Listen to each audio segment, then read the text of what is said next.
Мини-футбол буенча җәйге турнирның рәсми ачылышына кадәр кышкы сезонга нәтиҗә ясадылар. 3нче урынны Татар Тау-Иле авылы командасы яулады. 2нчедә Питрәчнең Олимп командасы. Ә беренчелекне лаеклы рәвештә Ленина Кокушкин авылыннан Аякс командасы алды. 28 уенның 25-ен алар җиңү белән тамамлаганнар. Команда инде күптәннән оешкан. Яшьләр лигасында 10 елдан артык уйныйлар. Да, мы все работаем, в основном с ПВК Акбарсы. Ну, еще есть у нас ветеран, ему 40 лет уже, Евгений Жесков. Он нас как бы потянул в этот футбол, ну, таскал с собой. И вот как бы он с нами еще до сих пор в составе и даже на этот турнир заявился. Да, хорошо в защите играет. Җәйге турнир ТАССРның 100 еллыгына багышланган. Әлеге ярышларны районның актив яшьләре оештыра.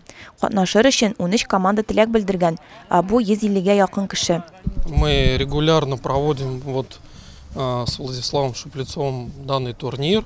То есть эти турниры проходят и зимой, и летом в регулярном режиме, без перерывов.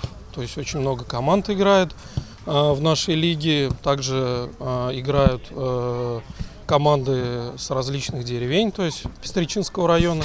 Это село Шали, это село Ленина Кокушкина, Татхадяшева. Лига у нас очень большая. Сами просто больные футболом, за это вот все тянем и тянем. И очень приятно, когда с каждым годом все больше и больше молодых команд появляется и начинает уже обыгрывать наших старичков. Пандемия булу сәбәпле уеннар соңрак башланды. Командалар берешәр тапкыр очрашачак, аннан плей-офф нәтиҗәләре буенча җиңүчеләр билгеләнер дип көтелә.